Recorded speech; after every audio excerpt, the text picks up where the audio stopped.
आइए मापन के हम इस 5वें लेक्चर में देखते हैं विमीय समांगता का सिद्धांत, principle of homogeneity of dimensions.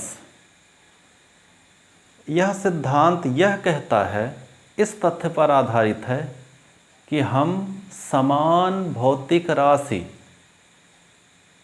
को ही जोड़ या घटा सकते हैं। ऐसी भौतिक राशियों को जोड़ा या घटाया जा सकता है जिनकी विमाएं समान हो या मात्रक समान हो। कहने का आशय यह है कि मीटर को हम मीटर से जोड़ सकते हैं, we can add metre from metre. Kilogram को किलोग्राम से जोड़ सकते हैं, किलोग्राम टू किलोग्राम। समय को समय से जोड़ सकते हैं, we add time to time. अर्थात जब मात्रक समान हो तभी हम उन्हें एक दूसरे से प्लस या माइनस कर सकते हैं।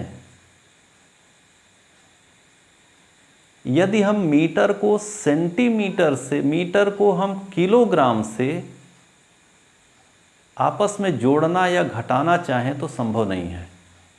It is not possible to add metre from kilogram और सेकेंड।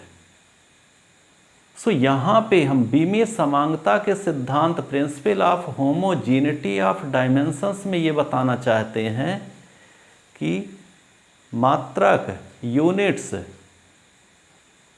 जिन राशियों के सेम है, समान है, उन्हीं का प्लस या माइनस हो सकता है।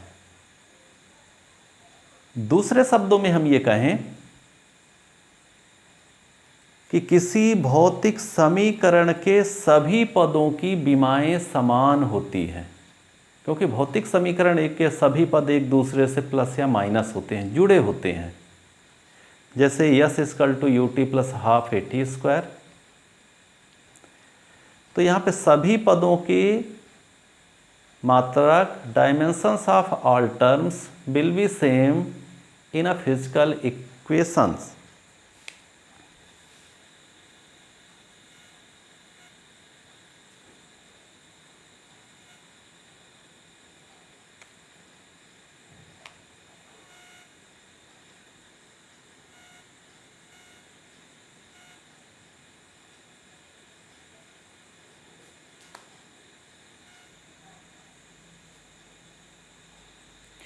कहने का आशय ये है कि सभी भौतिक समीकरण विमीय रूप से समान होते हैं, उसके सभी पदों में समानता होती है। ये जो टर्म्स हैं, यस एक टर्म्स है, यू टी एक टर्म्स है, हाफ ए टी स्क्वायर एक टर्म्स हैं। ये तीन पद हैं, तीन टर्म्स हैं। सभी पदों के, सभी टर्म्स के विमीय सूत्र या मात्रक समान होंगे। यह है विमीय समांगता का सिद्धांत। यहाँ पे आप देखिए यू टी और हाफ ए टी स्क्वायर, ये पूरा का पूरा पद यू टी और हाफ ए टी स्क्वायर एक दूसरे से जुड़े हुए हैं। अर्थात यहाँ पे दोनों एड हैं। इट मीन्स दैट, इसका आशय यह है कि यू टी और हाफ ए टी स्क्वायर के डायमेंशनल फार्मूला सेम होंगे या विमीय सूत्र समान होंगे। ये विमीय समांगता के सिद्धांत को दर्शाता है।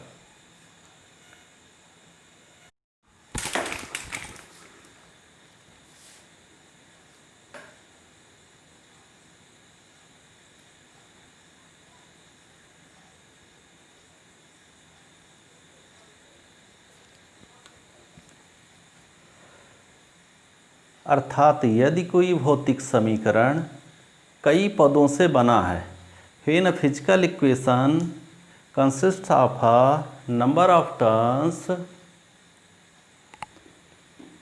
Each of these terms must be of the same dimensions. यदि कोई भौतिक समीकरण कई पदों से बना है तो उसके सभी पदों की विमाएं समान होंगी। ये होता है विमीय समांगता का सिद्धांत, principle of homogeneity of dimensions. इसका एक रिजल्ट यहाँ पे और ध्यान रखना है कि इन सारी बातों का आशय यह निकलता है, रिजल्ट यह निकलता है कि हम केवल उन्हीं भौतिक राशियों को जोड़ या घटा सकते हैं, प्लस या माइनस कर सकते हैं, जिनके डायमेंशनल फार्मूला समान हो, अर्थात बीमी सूत्र समान हो। ठीक, यहाँ पे देखिए s equal to u t plus half a t square, v equal to u plus a t. यहाँ पे u और ए टी एक दूसरे से जुड़े हुए हैं, प्लस में हैं, अर्थात इनकी बीमाएँ समान होंगी, इनके डायमेंशनल फार्मूला समान होंगे, इसलिए ये प्लस एक दूसरे से हो रहे हैं। तो यह है बीमी समांगता का सिद्धांत, principle of homogeneity of dimensions.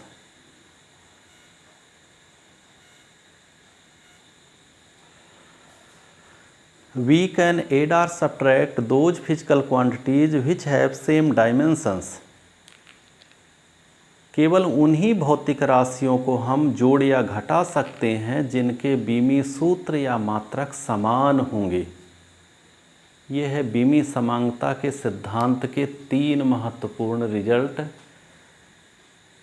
3 महत्वपूर्ण स्टेटमेंट। तीनों का आशय एक ही है, समान है।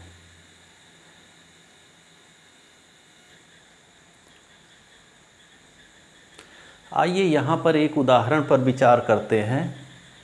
Check the dimensionally correctness of the equation v square equal to u square plus 2as। समीकरण v square equal to u square plus 2as के सत्यता की जांच कीजिए। यहाँ हमें ज्ञात होगा कि v जो है वो फाइनल वेलोसिटी है, v वेलोसिटी है, वेग है, u भी वेलोसिटी है, इनिशियल वेलोसिटी कहते हैं, वेग है, प्रारंभिक वेग। और इनके डायमेंशनल फार्मूला होते हैं, बीमी सूत्र होते हैं m/t-1। ये पहले से हमको पता होगा, इसका भी यही होगा m0L/t-1। सभी राशियों का हम यहाँ पे बीमी सूत्र ज्ञात कर लेंगे। ए त्वरण है, एक्सीलरेशन है, त्वरण, इसका बीमी सूत्र हो जाएगा m0L/t-2। यस विस्थापन है, डिस्प्लेसमेंट विस्थापन, तो इसका बीमी सूत्र हो जाएगा m0L और t0, t की घात 0, t⁻0। इसको हम यहाँ पे समीकरण में प्रतिस्थापित करेंगे। तो v square equal to u square plus 2as को बीमी सूत्र के पदों में लिखेंगे, डायमेंशनल फार्मूला इसका हम रखेंगे।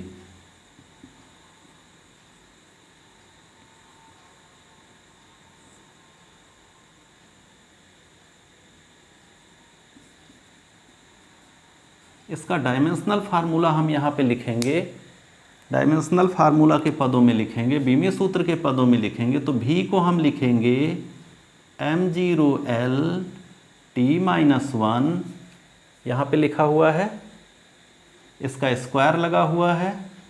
u को भी यही लिख देंगे क्योंकि इसकी भी बीमा या डायमेंशनल फार्मूला सेम है। और 2 यहाँ पे 2 जो है एक नंबर है, डायमेंशनलेस नंबर है, इसकी कोई बीमा नहीं होगी, इसको लिखना आवश्यक नहीं है क्योंकि हम यहाँ पे बीमा लिख रहे हैं, डायमेंशन लिख रहे हैं। 2 एक यहाँ पे डायमेंशनलेस नंबर है, अर्थात इसकी बीमा m0L0t0 होगी। जब हम इसकी बीमा लिखेंगे 2 की, तो डायमेंशनल लेस कांस्टेंट है, ये हो जाएगा। तो यहाँ a की बीमा लिखना पड़ेगा m0L/t-2 और इसके बाद इनटू में s की बीमा तो m0L/t0। आप इसको सॉल्व करेंगे तो सॉल्व करने के पश्चात तो सॉल्व करने के पश्चात ये आ जाएगा, ये स्क्वायर मल्टीप्लाई हो जाएगा, तो यहाँ m0l स्क्वायर t-2, यही कंडीशन यहाँ पे हो जाएगी। इस स्क्वायर को तीनों में डिस्ट्रीब्यूट कर देंगे और यहाँ पर m0 l और l को इकट्ठा कर दिए, t और t को इकट्ठा कर देंगे, तो ये इस तरह से। तो यहाँ पे देख रहे हैं कि सभी पदों, ये पहला बायां पद है, लेफ्ट हैंड साइड है, ये राइट हैंड साइड का फर्स्ट टर्म है, राइट हैंड साइड का सेकंड टर्म है, सबकी बीमाएं समान है या बीमी सूत्र समान है, इसलिए ये डायमेंशनली करेक्ट हुआ, बीमी रूप से सही समीकरण हो गया। इसके सत्यता की जांच इस प्रकार हम देखते हैं कि नीचे के तीनों पदों की बीमाएं समान प्राप्त होती है, अतः ये समीकरण सही है। By the principal of homogeneity equation is correct because all terms have the same dimensional formula. यहाँ पर आपको हम प्रैक्टिस करने के लिए दो समीकरण दे रहे हैं, s equal to u t plus half a t square और k equal to half m v square minus half m u square. इनकी आप इसी विधि के द्वारा इनके सत्यापन की पुष्टि कर सकते हैं, वेरीफाई कर सकते हैं कि ये इक्वेशन करेक्ट है। हाँ, इनका मतलब आपको पता होना चाहिए। यहाँ पे जो हम आपको बताए दे रहे हैं कि यस यहाँ पे विस्थापन है, डिस्प्लेसमेंट है,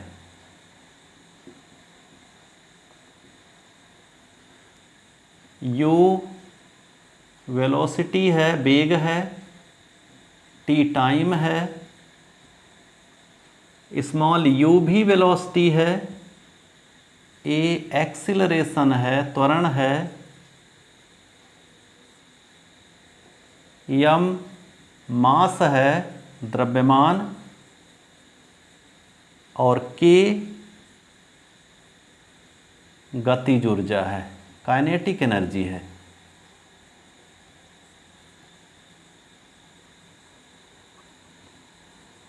तो आप इनकी जो है उसी तरह से जांच करिए जैसा अभी हमने v square equal to u square plus 2as के सत्यता की जांच की है। एक और क्वेश्चन पर हम विचार करते हैं। यहाँ पे एक समीकरण दिया गया है P equal to x square minus b upon a t. इसमें हमें स्मॉल ए और स्मॉल बी की बीमा ज्ञात करना है। इस समीकरण में P शक्ति है, पावर है, x डिस्टेंस है, दूरी है, और t टाइम है।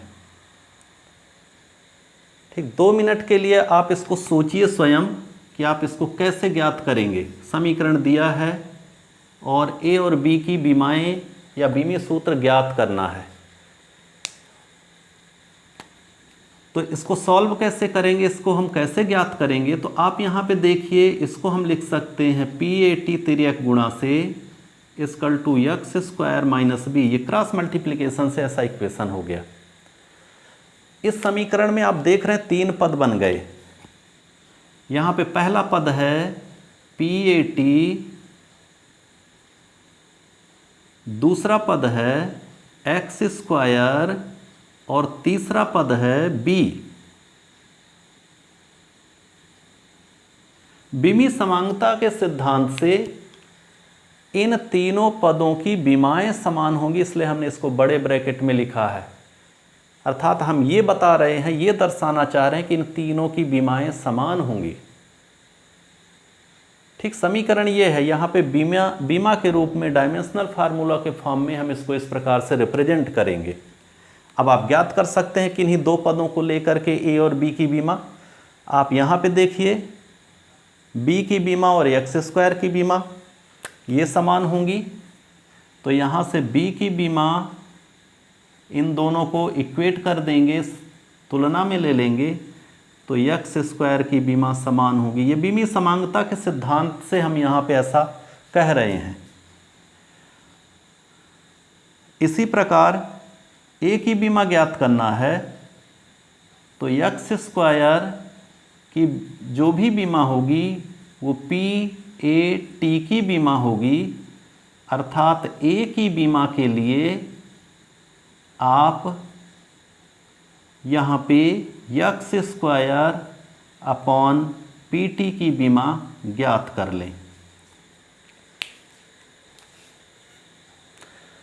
तो आप यहाँ पे देखिए v equal to x square, x जो है डिस्टेंस है, डिस्टेंस को यल से दर्शाते हैं बीमी सूत्र के पदों में, इसलिए b की जो बीमा होगी वो यल स्क्वायर हो जाएगी क्योंकि यहाँ यक्स स्क्वायर है।